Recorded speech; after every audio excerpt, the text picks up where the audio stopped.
Welcome to the Afterlight Podcast with me, Lauren Grace, a spiritual podcast full of stories and conversations that prove we're never alone. The Afterlight Podcast aims to inspire and educate. Remember, you are the authority on your own life. I encourage you to run everything through your own filter, to take what resonates, and I also urge you to do your own research and consult with qualified professionals for advice on your personal situation. The opinions shared by guests are their own, and any advice by our guests or by me is not a substitute for professional guidance. Thank you so much for listening, and I enjoy journeying back with you to the afterlight. Enjoy the episode.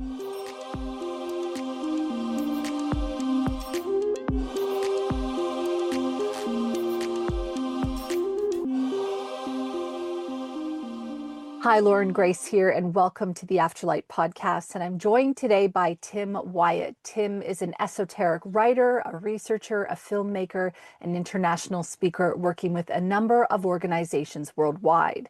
A journalist in TV, radio, print, and online media since the 1960s. He has studied occult philosophy since he was a teenager and has received awards for his plays and TV documentaries. He runs a publishing company, a TV production business, and a record label. And he has a new documentary out right now called The Eternal Thread, a brief esoteric history of the world. And Tim is joining me for the second time. I'm so excited because the last time we connected, we were talking all about the subject of death, and it was great. Tim, thank you so much for being here on the show. Well, thank you very much for inviting me again, Lauren. It's wonderful to see you and see that you're on your travels. I'm on my travels, but nothing is stopping me from talking to you. And I love that we're able to connect today. So last time we talked a bit about how your spiritual journey began, and we talked a lot about the subject of death. And so today we're not going to revisit too much of the subjects that we've already covered. If our listener at home is keen, please do go and listen to our first episode because it's fantastic.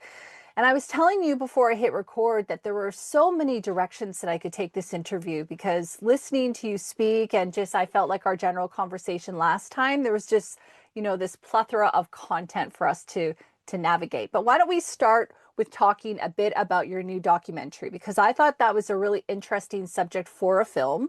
And I'd like to start off by asking you the question, can you explain what the difference is between esoteric and spirituality? Because I personally sometimes find that a bit confusing. Okay, well, let's deal with the terminology to begin with then. Esoteric simply means something which is hidden, which is secret, which is not really in public view. Spirituality refers to a whole wide range of things, most of them not esoteric, most of them widely known to people in terms of religions or spiritual pursuits. So spirituality is something which unites a great many people. The esoteric side of it is that aspect of the wisdom which has been hidden for many centuries, aspects of that wisdom which appear, disappear, and reappear, which takes me seamlessly on to the documentary, because that's what it's all about. It weaves a thread going back to the most ancient times of a body of knowledge, cosmic laws, hidden principles, which are revived and retained by certain advanced individuals and then re-released on the world when the time is right, because the world goes through many cycles and convulsions of all different kinds. And every nation, every race, every civilization eventually vanishes or is subsumed, and new races, new nations emerge. So the film really traces all this. It actually started out as a half-hour documentary about the 150th anniversary of the Theosophical Society, which is in November this year, November the 17th. But like many things, it took on a life of its own. And then I thought, well, we've got to see what influences it had, and then what came before it and what came after it. And it became something which is now a full-length documentary, 88 minutes. And so it goes through all the different things from the earliest forms of spirituality in tribal societies, through the great civilizations, the big religions, but how there's always been a secret aspect to this. In terms of, with Christianity, the Gnostics, and there's always been dissident sects within every mainstream religion, and they are the ones who tend to preserve and revive this knowledge. But sometimes these things disappear for 2,000 years or more, and then suddenly are revived again. And it's a really fascinating story. Yeah, it is. And that's so well put. There's like so many angles we could go off just that one introduction. So, just to sort of sum up, the esoteric angle is like the hidden mystery angle. It's almost like the, like the whispers, of different maybe thoughts, or is that kind of the way, like practices and rituals and things like that? Like, can you be Yes. spiritual and then have an esoteric interest? The two Oh, of of them course. kind of go together, right? Oh, of course. Yes. The two blend together extremely well because there are Yeah. some secrets which are so profound that they mustn't get into the wrong hands. And the people who guard these secrets realize that, especially in the modern age when anything new, any kind of new subtle energy or cosmic force which was discovered would either be weaponized or commercialized or both almost immediately. So a Right. lot of this knowledge has to be kept secret until humanity has reached a stage where it's not going to destroy itself with the technologies it has, because I believe this has happened in the past to previous civilizations and previous continents who have meddled with the forces of nature, created dehumanizing technologies, and ultimately have destroyed themselves in that process. For example, the Indian classics talk about these great big wars with all sorts of exotic weapons and beam weapons and all kinds of things. Is this just quaint myth, or is it based on something real? I suggest it's based on something very real indeed. So what this film shows is that humanity progresses through these various cycles. And when you get the move from one cycle into another, as we are in at the moment, these are times of great turmoil, convulsion, conflict, and all sorts of other unpleasant things because they are birthing moments. And the Right. energies of one cycle are probably quite antagonistic to the energies of the incoming cycle, and therefore you get conflict on that score too. It's really interesting because when you're looking, or like when I was watching your documentary, one of the things that you talked about was how, millions of years ago, the hosts or the earth hosted previous advanced civilizations. And even though there isn't physical evidence of that, there's the idea that essentially there were all these cycles that the earth has gone through. I think it's interesting, and it really probably lends itself a lot to our egos, where we go, oh, like no civilization could have been as advanced as we are. But I've also heard whisperings in different shows that I've listened to about the fact that, there probably was a whole advanced civilization, maybe even more than we are, and it got completely wiped out, and then it had to restart. And it's just, I think when you talk about things in that nature, and then you also talk about like the challenges that we're dealing with now, my ego wants to make things a bigger problem than they are, but my soul understands that things just are as they are.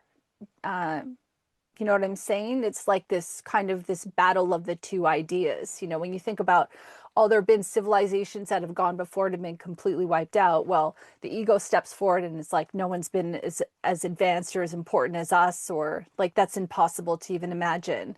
But the soul knows, because the soul is like this ancient wisdom within that just kind of understands that everything is cyclical.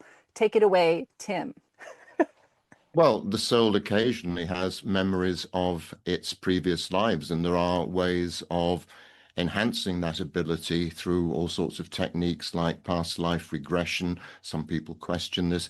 Some people have spontaneous memories of past lives. I mean, for example, when the sleeping prophet Edgar Cayce, the American who did 20 odd thousand readings of people, in a large proportion of those people had past life memories of Atlantis. It was mentioned in a huge proportion, I think a third or maybe even more than that, of the different readings. So these memories that we have of ancient civilizations, Atlantis, and possibly other ones as well, are deep rooted there. But obviously, we are conditioned not to remember those. I think Yeah. young children probably have quite distinct memories and display behaviors which their parents find unacceptable. Um, when past life researchers have been interviewing Indian children, for example, Ian Stevenson, the very famous researcher, he used to go to families, and a little girl would say, "Oh, I used to be my uncle in the next village, and I was run over by a car, and here's the mark to prove it, and everything." And the parents were saying, "No, no, no, no, this is not the case."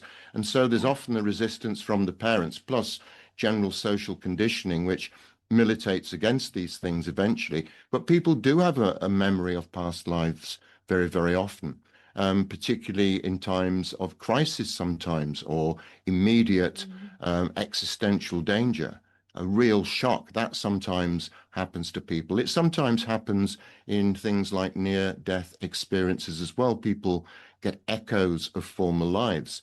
And I suspect that these are not always absolutely literal, but maybe quite, in some instances, quite symbolic rather than actual. But no, I think we do remember these lives. But what you were saying earlier on, there is a battle between the soul and the body, if you like, between Yeah. what in theosophy we call the individuality, which is made up of Yes. spirit, the wisdom intuition principle, and our higher minds. And that is um, an ongoing reincarnating soul, if you like. And then there's the Oh. body, the astral body, the etheric body, and the lower mind, which form the lower person, the lower self, the personality which exists purely for one life only.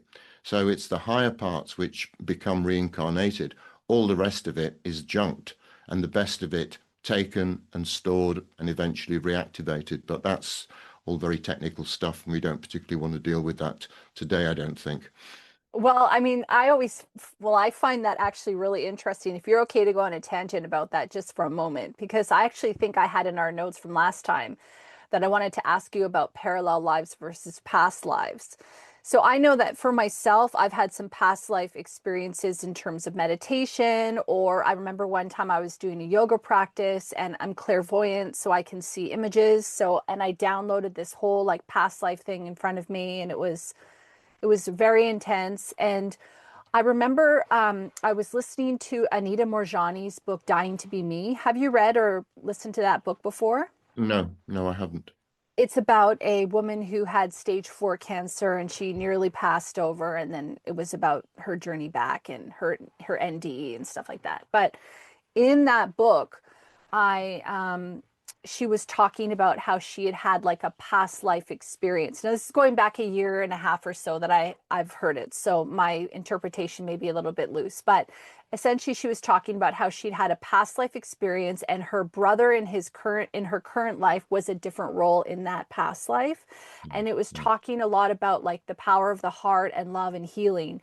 And I had this like complete aha moment where I understood that if I do a lot of the work now in terms of like heart healing, in terms of, just even developing in myself and in my own soul, that all of the little tethers of my previous lives and all of the people and souls that have been connected, they all heal based on what's done in the current. And so it made me think about how, because time is a construct that we've kind of created, it's like, well, our past lives really in the past. And then I remember thinking about, well, when I've done mediumship work and I've seen like sometimes I'll get visions and stuff, and sometimes things will show up to me in like the tone of sepia or black and white, and it shows to me like a past situation. And then I think that maybe we use the term past lives just to make it a little bit more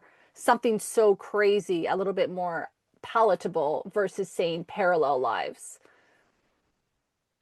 Well, indeed, time is a construct on the physical level, and it's something that we absolutely need as physical beings in the physical and material world. But in the Yeah. other dimensions, in the astral world, time doesn't exist in that way. It's more of, I suppose, an eternal present. Everything that has happened is happening and everything that will happen is also happening right now in a continual present. There is no past, present, and future, because we are so ingrained with this idea that time flows from the past, goes through the present, and disappears somewhere into the future. But Yeah. we're always at the same place. We're Yeah. always in the present. We're never in the future, and we're never in the past, except in terms of our imagination or memory. But in the reality, we are always in this present. And I think it's very difficult to communicate to people that the higher realms, the astral world, and the realm above that, the mental world or the heaven world, whichever you want to call it, time really doesn't exist in these places. So it's only a convenience here on Earth, because we have the cycles of day and night. We have the cycles of the seasons. We have, readily visible cycles which impact on our lives. And so we have to observe them in order to survive. Our ancestors had to observe the seasons to grow the crops to feed themselves. Otherwise, that's it. Yeah. I heard this technique. I don't know what you think about it. I'd love to hear. Is I think it was Neville Goddard who I read it from, but he was talking about the idea that when you go to bed, you relive the day that the way that you wish it had happened, not the way that it did. And that kind of plays with that whole like time thing as well, right? Whereas like if you have a strong visualization of the way that the day had gone in your favor, that you actually change all of these timelines. Have you ever heard of that idea? Yes, I have. And I mean, one of the core spiritual practices is for everybody before they go to bed to have a review of that particular day. Yeah, Not necessarily a rigorous assessment, but, oh, that went well. I could have done that better. I shouldn't have said, just that sort of thing. yeah, But to go back to something you were saying earlier on, which I found very, very interesting, yeah. is this idea that we continually interact with a core group of people, which we'll Oh, call soul groups. And I am convinced of this. And the evidence in past life research points very, very strongly to the fact that there are a number of players who continually reincarnate with each other in terms of family, friends, maybe business associates, whatever it happens to be. And we all play different roles in different lives. It's like a repertory company. One week we're playing, one life we're playing Macbeth. The week after that we're playing Coriolanus. The life after that we're doing, Henry the Fourth Part One or whatever. And so, this is what it's like. There's this cast of characters, and it would seem that people, when they choose to incarnate, also do this in conjunction with other members of that soul group. Now, this is very, very difficult to understand, and I can't imagine technically how it works on those inner planes, but yeah, the evidence for it is strong. And often we come across people in life, don't we, without sometimes even speaking to them, and we have an instant attraction to that person or attachment to them, or we feel completely repelled and angered by them for reasons which appear to us quite irrational. Those could be people who we've had good or bad interactions with in the past. And so I think we have to always be open to these possibilities. But I know many husbands and wives and partners, often, believe that they have been together in other lives before. Not all of them, but I've come yeah. across cases where that would be true. Yeah, I've heard that a lot myself, and I really do resonate, and I believe personally in what you've just said as well. In my own experiences, I've had some meditations where I see the characters in the like I guess the story, for lack of a better word, and they are people from my current life, and they're playing different roles, and I always find that really interesting. One of the things that you were talking about off the top in your documentary, which I thought was kind of like this wow moment, which I thought we could go into a little bit here, is about the idea that quite possibly humans were created by extraterrestrials. Extraterrestrials, that's a hard word, such as star people. Okay, can we talk a little bit about that idea? And is that what kind of kicked off the whole going back into the history? It's like, where did it all begin? And, how did this all kind of happen? Well, as well as having a lifelong interest in esoteric things, that also extends to um, UFOs, extraterrestrials, all that sort of stuff. I've been interested in that since I was a boy. So that's been a lifelong interest. Certainly, a great many religions and spiritual traditions talk about star people, visitors from beyond.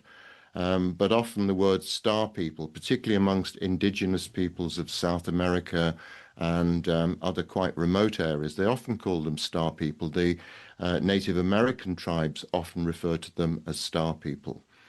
In the Bible, there are numerous references to Elijah and other prophets being taken up into the starry realms through things, and it just sounds like something out of a science fiction movie showing an Yeah. alien abduction. Similar things happen in Hinduism and other religions as well. In Theosophy, they talk about some mysterious beings called the Lords of the Flame from Venus arriving at some distant point in the past when the human project wasn't doing very well, and they were having a real problem instilling an intellectual principle, i.e., the principle of mind, in human beings. They were a bit slow to take it all up, and various attempts to kickstart this process hadn't been very successful. So they send these boys in from Venus who apparently do a good job. And at some point during the third development group, what they call the third root race, the Lemurian, things got a lot better. Human beings became smarter. So there's Mm. many theories. I mean, I watch a program called Ancient Aliens with great enthusiasm, and I don't buy into the whole thing. But the idea that people from other worlds, beings from other worlds, might have helped shape this one, I think is a very persuasive theory, and it's difficult to explain certain things without some kind of external intervention, maybe many, many millions of years ago. So I think we have to be open to this. And more people are. More and more people believe in this stuff.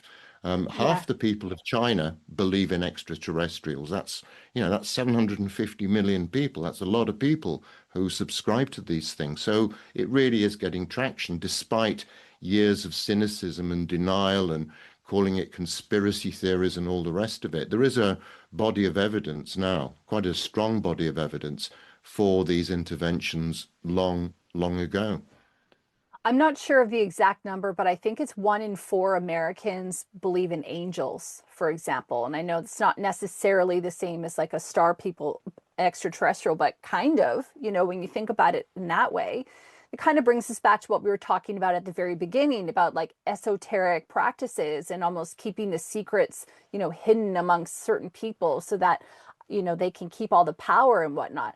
I always feel like, as I journey through this podcast and meet guests like yourself and just get to know myself a little bit more on a soul level and also on a human level, that, all the power that we need is really within us, within our own hearts, within love, within understanding and compassion of what we're doing and where we're going. And I think that, we've kind of been, I don't know, like in my mind, it's like we've been lied to. I don't know if we've been lied to, but we've been definitely kept under thumb, haven't we? And the idea of like focusing on things that don't matter, of not believing in angels, or feeling like when we're talking about things like UFOs and paranormal, that we're like, there's something wrong with us, or we must be totally batty to be even exploring these ideas. I'm sure you can relate to that. And especially as your role as like a journalist, I'm sure that that would be a difficult thing as well for you to explore some of these subjects, making an assumption, of course, but looking at the world that we live in right now, these subjects aren't necessarily seen to be talked about by sane people, right? Well, there is one thing, which unites science and mainstream religion. And this is the fact that it wants to own the facts and it wants to create the reality and worldview. And part of Yeah. this worldview is this pernicious idea that human beings are weak and sinful, on the one hand by religious authorities, and on the other by scientific authorities who think that human beings are nothing more than a wet computer which can be enhanced by exotic materials, silicon chips, and God knows what else.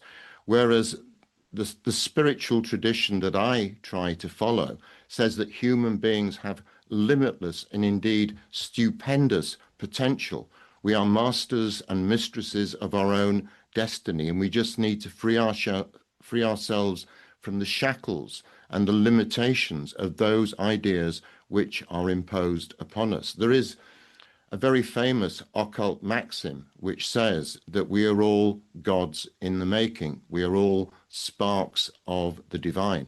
But we've lost notion of who we really are. We've lost our notion of human beings principally being spiritual beings who only spend a part of their time encased in human bodies. The rest of the time we are immaterial beings, but we exist nonetheless. But we are so mired in the restrictions and the denseness of the physical plane that we can't see beyond it. And it's very much, this is what creates the illusion for us. And it's very difficult to break out of that illusion. Oh, yes. And, while you're talking, I'm just thinking about all the people who suffer, and I'm thinking about, the challenges that people are having, especially right now. It's a very tumultuous time. We're recording this at the end of October 2025, and, there's a lot of changes that are happening in the world. And well, it's very exciting because it's Halloween tomorrow, which I love. But as we get into the end of the year, I feel like sometimes there's a lot of sadness around, and I think people forget that they could be looking at things in a different way. And for me, one of the things that I tend to do, Tim, is I have blinders on a lot of the time. I'm not going to lie. It frustrates the hell out of my family, for example, that I don't always know what's going on in current events, that I don't really read the news, that I don't spend a lot of time focusing on, in my interpretation, things that don't make me feel good, or things that are not really even my business or my concern. And so I find that by doing that, I allow myself a little bit more space and a little bit more clarity to be in the moment where I am now, and to find my power, and to remember that I can choose peace instead of this. And yeah, I just think that there's so many things that are being taught to us and rammed down our throats to just keep us quiet, keep us confused, keep us underneath this blanket, lost, and we're missing a big part of why we're here, which I believe is to find joy and ease and love. Maybe that's a Well, fantasy too. it's obviously to find all those things. Love, especially, a very, Yeah. the most potent power in the universe that we're aware of, outside the more esoteric circles. I mean, love is a very, very powerful thing, and love is powerful because it's such a strong energy and it's such an engaging energy. But human beings, they're kind of twin wired, aren't they? They're wired with a wire that says compassion, and they're wired with a wire which says hatred and destruction. And Yeah. they're just at war with themselves. The lower self is always at war with the higher self, which tends to have higher principles and higher aspirations and a greater degree of morality. But we've reached a particularly dangerous point at the moment, given the fact that we've got so many powerful technologies of destruction, so many crazy people in the world, and a world which I think is succumbing to mass madness. The World Health Organization, or some other august body, the other day said that of the 8+ billion people alive on Earth, 50% of them are going to get some kind of psychiatric condition, be it depression, anxiety, or all the other numerous things that go with it. So we have created a world which is manufacturing mad people. That's what we're doing here. And it's going to take quite a few people and quite a concerted effort to create an alternative mental superstructure to all this. I mean, you write about all this stuff on the news all the time. I get completely filled up by it all. I mean, I've been doing this for more years than I care to remember, and I'm not involved in the mainstream media anymore. But this Yeah. stuff pumps out very negative energies to people. It Yeah. creates very negative thought forms, which feed on each other and produce a collective mindset, which is extremely negative. And then this is kind of magnified and amplified by all the poison and vitriol that goes on social media. So it's a really, really toxic mix. And it's no wonder that young people, especially, are going crazy. They're becoming depressed and anxious and just tools to be manipulated. That's all they are. And I'm not surprised that the world is in this state. We've got to do something about it. We really do have to do something about this. So what do we end up doing? And before maybe you even answer that question, in your research, looking at, the esoteric history of the world, which we know is like the hidden parts of the history of the world, I suppose. Did you see this happening before where maybe like civilizations undid themselves and then they kind of had to restart? I mean, you talked about the floods in your documentary. I don't know if that's the universe's way of saying, hey, things are a little bit haywire. I think we need to reset. Well, it's quite clear there was a flood of some kind because it's mentioned in virtually every history and particularly all the main religious books and everything. So around 12,000 years ago, which interestingly was the start of the current precessional cycle, which goes on for 25,920 years, made up of these 12 signs. And we're currently transiting from Pisces into Aquarius. Each of these ages lasts approximately 2,160 years. And obviously, they don't immediately change over from one to the other. One doesn't end on a Friday and the next begin on the Saturday. There is a slow transition period over, many hundreds of years as the energies of one age fade and the energies of the new age start to come in. And when you reach that point when they're kind of equalized, that's the crisis point because often the things are in complete conflict to one another, and it's people just don't know which way to go. And I think that's Ah, what's happening at the moment. I think that's why there is such polarity in the world at the moment. In every country you look at, everything is polarized economically, politically, ideologically, in every way you can possibly imagine. And this is a surefire sign that these energies now have reached some sort of critical point. I mean, this is going to continue for some decades. It's not going to suddenly end tomorrow, but these are dangerous times. Not only dangerous because we can destroy ourselves, but dangerous because we are destroying ourselves with our technologies, with our reliance upon them, with our belief by science that it can cure everything, even death. And this is an absurdity. And it's a complete lack of understanding of the spiritual side of human beings. And we have to rescue that spiritual side, not only from science, but particularly from religion, because they've hijacked it for too long. They've perverted and distorted it to a large degree. They've made it unworkable and meaningless for a lot of people. If we are going to have a new spiritual tradition, it needs to be something without priests and probably without buildings. It needs to be something which is individual to each person, but will mhm. involve, certain common core beliefs.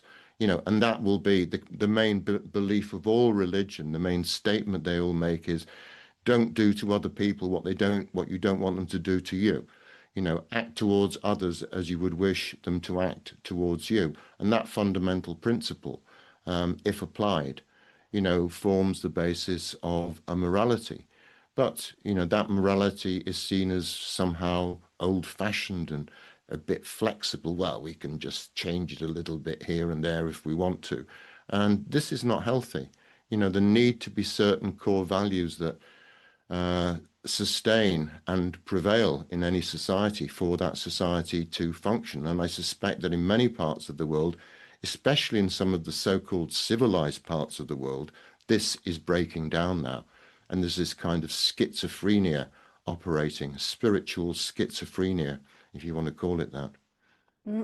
Wow, so deep. It makes me think about how you have to bring in fire sometimes to like have that cleanse, And I remember one of my favorite Charles Bukowski quotes was like about how what matters is how you walk through the fire. And it's like, I feel that when people are going through difficult times and there's all this tumultuous, it's about like, well, what can you do to feel a little bit better in your own life? And I think that when people step back for a minute and they kind of go, whoa, look at all the information I've been reading, look at all of the conversations that I've been having, look at even the food that I've been eating, look at all of the things that I've been doing that have summed up to who I am now and how it's not supporting me, what needs to give.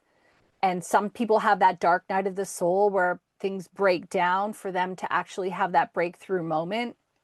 Even when you were talking about coming back to the spiritual side, it made me think about coming back to depth, coming back to heart, coming back to, the seat of our soul. Because when we are so inundated and lost in division or in the way that we look or the need to try to live as long as possible, we're fixated, I feel, on all these things that are outside of us as opposed to what's within.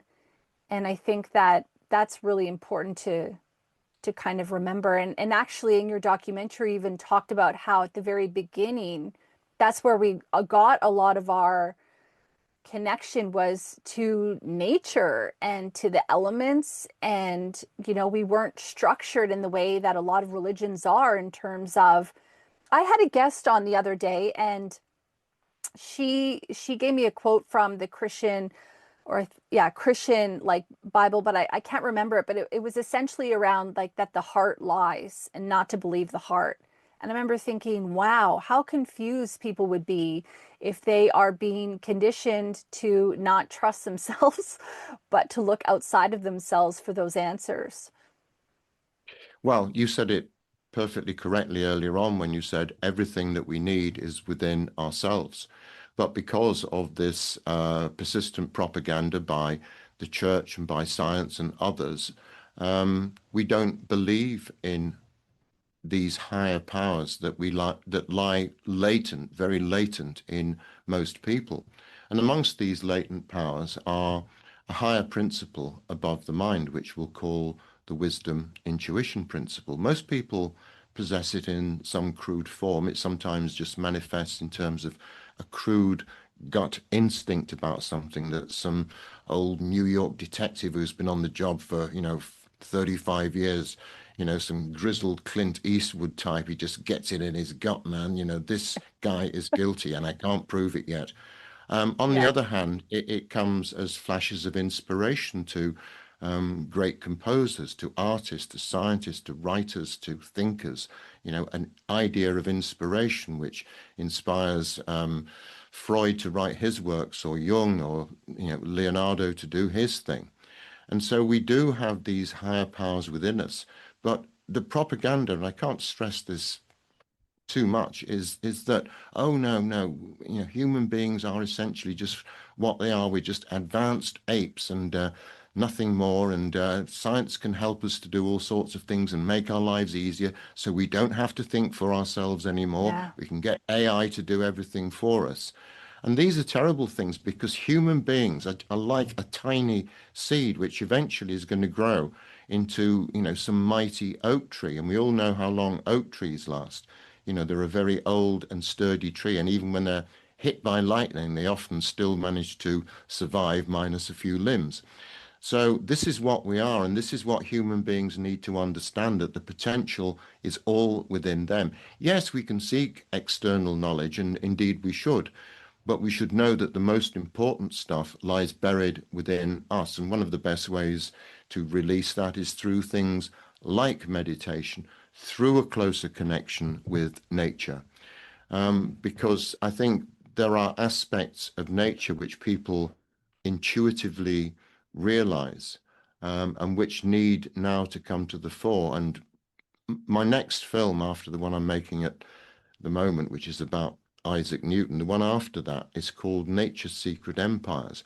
And it looks at this whole world of elementals and nature spirits on the one hand, Mm. and the angels, or devas. Devas is a Sanskrit word meaning shining ones, and their equivalents. These are a much more advanced hierarchy, and they control the nature spirits, and nature spirits are basically responsible for creating, preserving, and sustaining all life on Earth. And 99.99% of people don't really believe in them. Well, you said earlier on, interestingly, that 30% of Americans believe in angels, and I can quite believe in that because obviously angels are a very Christian thing, and I think this is sometimes a difficulty because they're often depicted in a very stereotypical way with, wings, and halos, and all sorts of medieval art tropes in there, and all sorts of things like that. So the way that these things are perceived is very difficult because they're not physical beings anyway. These things exist on more subtle realms, what we call the etheric realms, which are a higher part of the physical spectrum, and the astral realms, which the astral world is a world of desire, emotion, which mirrors everything in the physical world. So they operate in this etheric and astral world, and they have bodies which basically are very, very difficult to perceive apart from by clairvoyance. But every culture, every religion speaks about these things. Yeah. In Indian culture, there are 330 million individual different spirits, and that's not including all the little local ones on your street corner. So there's millions Wow. and millions of these things, and it's a fascinating world which has not really been opened up for a long time. I've been researching this for probably 4 or 5 years now. I've done a few talks and little bits and pieces of it, made mentions of it in my films, and there are a certain number of people who have done clairvoyant observations of these things, and it's a really fascinating world. And obviously, with modern cinema techniques, you can do all sorts of crazy things which would have cost zillions to do before, and now you can do for a few $100s. So there we are. Well, that's going to be a fascinating documentary. I have always, like, as long as I can remember anyway, been drawn to the elementals, to fairies, and also to angels. And I've found myself like so much support and clarity and comfort when I've reached out, especially to the angelic realm. I pray all of the time. And when I'm going through something difficult, I pray and I pray and I pray. And, I often find that that's where my comfort comes from, is being heard like that, is getting, inspiration and messages that come through to me from spirit. One of the ones that I shared in a recent episode was I did a meditation when I was walking. I was very upset about a thing going on in my life, and I was just needing some help. And I had this animal spirit come to me in a vision, and it was a white wolf mother, and she like lay down and she just said, like, help will always come to those who ask for it. Well, Sorry. indeed, I do believe that, every one of us has got a protecting spirit. I mean, if you want to call that a guardian angel, fine, but we do have a protecting spirit who I think is immensely powerful. And if you use a word like prayer, that's one way of saying it. Other people might use the word invoke, because that's what you're doing with prayer. You're invoking the spirit or the presence of an energy or a deity or whatever it happens to be. And this is a direct mental connection with whoever it is you're trying to connect with. And this is, something that's very powerful, and it's something certainly in my country which we've largely lost. I know in America, I mean, it's a much more religious country than the UK now. Only about 2% of people now still go to church. So it's Wow. become and interestingly, I noticed after the shooting of Charlie Kirk that in the weeks that followed that, Bible sales went up 30% in America, Wow. which I thought was an interesting phenomenon because Charlie Kirk, amongst other things, I mean, he was a very religious man, and I think that that shows some kind of hunger on the part of young people. There is actually some evidence that younger people, by that I mean 18 to 24-year-olds, are starting to go back to church because they feel there is this vacuum, this hunger for something. They're not quite sure Yeah. what it is always, but there is some inner hunger, some divine discontent within them, which makes them seek out some kind of uh, spiritual path to follow. And, this is very difficult to define your own spiritual path, particularly at the beginning of the journey. So you tend to do it in terms of a religion or some other spiritual organization or other. And that's probably inevitable. But eventually, we all need to find our own path and stop listening to the diktats of Yes. religions, which often are long past their sell-by dates, frankly.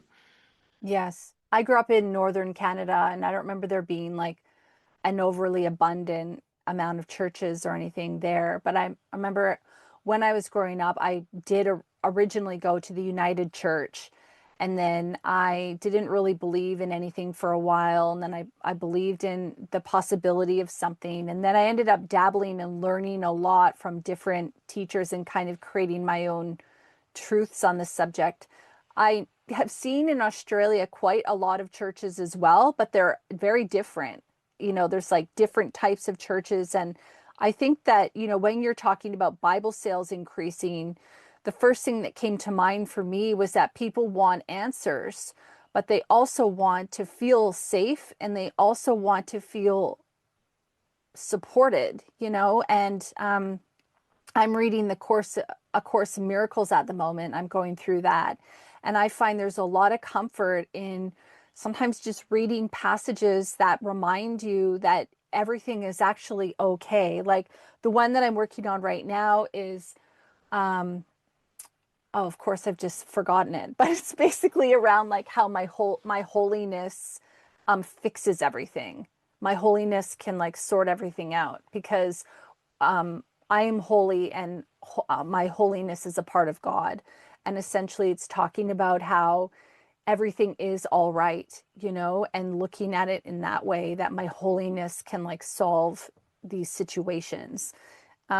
And so I think that people, they inevitably want that community. They inevitably want that the feelings of feeling supported, and they want a guarantee that everything is going to be okay, or that whatever horrible thing had happened, there was a reason for it, and they can understand that now. Well, the world has probably nearly always been a frightening and difficult place to be in for all sorts of different reasons.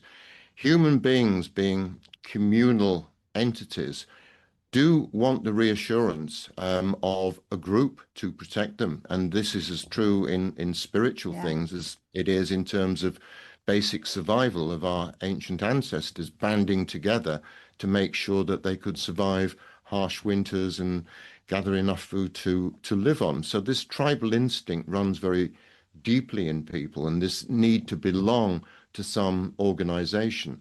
I think I think people are not as willing to join things as they once were, but people do like to be part of collectives or movements. Um, Mm, in my own organization, the Theosophical Society, the actual society is starting to fragment in a big way. But what's emerging from all this is actually a new, much more vibrant movement, not bound by rules or buildings or um, other particular parts of the doctrine, but something which is much more free thinking and something which reaches out beyond the boundaries which it was used to. It's kind of freeing itself from certain restrictions. So this is a classic case of how once one structure disappears to be replaced by another, which is more appropriate to the mm, age in which we're in now. And I think this is happening to other organizations as well. And it's happening to religions, not to all of them, but certainly to Christianity, because we've seen how that has fragmented and fragmented and fragmented ever since Martin Luther, nailed his demands to the door of the cathedral all those centuries ago and started the bifurcation of the church and the Reformation. I think in America alone, there are something like 60,000 different Christian sects, which are Wow. registered. That doesn't include the old ladies who gather on a wet Wednesday afternoon to sing a few hymns and pray a bit. So it shows, just how things can fragment, and all religions fragment. This is one of the things that I say in the documentary. They all become schismatic and start arguing with each other. I'm a Baptist. Oh, well, I'm an Episcopalian, and I believe in this. I'm a Mormon, and I'm this. And it's just like, it's like supporting a football team or something like that. Who are you going to go for? Are you going to go for a Baptist, or are you going to be a Catholic, or are you going to do Yeah. this? It's just like a kind of weird thing which involves various labels, because they all believe in much the same thing. A few doctrinal differences here and there, admittedly, but basically they all believe in the same thing. So why do they need to fragment in such ways? That's human nature. That's what human beings do. Mm. And I'm not sure how healthy this is, but I'm not sure how easy to change it is either. Yeah, I almost feel that when people are battling it out and they're talking about things that are almost like not even that important or don't matter, the differences that they might have on a subject, for example, that that is all a conditioned way of us not like ignoring our own power or ignoring what's going on around us or not finding our way. Like I just think there's so much unrest at the moment and that people are getting caught up and consumed in all of this stuff and they're being held down and they're looking at their differences instead of the things that connect them. And Mm. in a way it's you hear about those some of those riots that happen or some of those protests and then how there's like people that have been placed into those crowds to like create chaos and unrest. And you just think about, that's probably happening everywhere, including social media and all the content that we're reading and all this sort of stuff that's just creating this kind of, it's like choppy water. If I almost had to kind of give it like a picture, it's like everyone is kind of in this wave and yeah, it's scary there a little bit. There's only one thing any of us can do, and there's one thing that we all need to do, and there's one thing which is going to be very difficult for a lot of people to do, and that is to learn to think independently. It's extremely difficult in the modern world, but to retain an independence of thought, uh, an extremely difficult thing to do, is very important. So the only thing that we can do is to change the way that we think, and we can subscribe to all the mainstream views about things, or we can start to question things. And I do suspect that more and more people, in different ways, in different organizations, are fundamentally questioning the values of this society that we live in. After all, we're still, peddled with all these ideas, become a celebrity, become a billionaire, have all Yeah. this fame and all this cash. And then the newspapers are full of the stuff that happens to these people who are not suited to fame or having that amount of cash and are probably not very talented anyway. I mean, look what it did to even people who were talented, like Elvis or Michael Jackson. Fame, fortune, and being generally weird destroyed them. This Yeah. destroyed them because, you know, Michael Jackson had been famous since he was about 5 years old and everything. And it's no Yeah. wonder when he came from that strange family of his where they all wanted to be famous. And, it must create a distorted set of values. You said earlier on about finding out what's really important to people and accumulating wealth. Certainly, well, for some people, it's just an obsession, but then, some people wash their hands 20 times a day as well, don't they? So that's, getting too wealthy. Billionairedom is a sort of obsessive compulsive disorder that people have just to make money because they need it. The various individuals that we hear about every day and their crazy plans. But these are all false values. The real values in life come from the simple things like love and like companionship and being included in a society and being a productive member of that society. All these things are very important. But, all we want to be is a social media influencer earning Yeah. hundreds of millions of dollars and driving around in a customized Ferrari. Yes, which doesn't bring joy, by the way, because not that I've had that, but I just know that. I believe that anyway, that anything outside of you can be taken away. And so you really have to find that peace, that comfort, that love, that compassion within your own heart. And that's when everything else, you know, works out in the way, because nothing else really matters more than that. I remember my husband and I recently sold our home, and we're traveling around at the moment.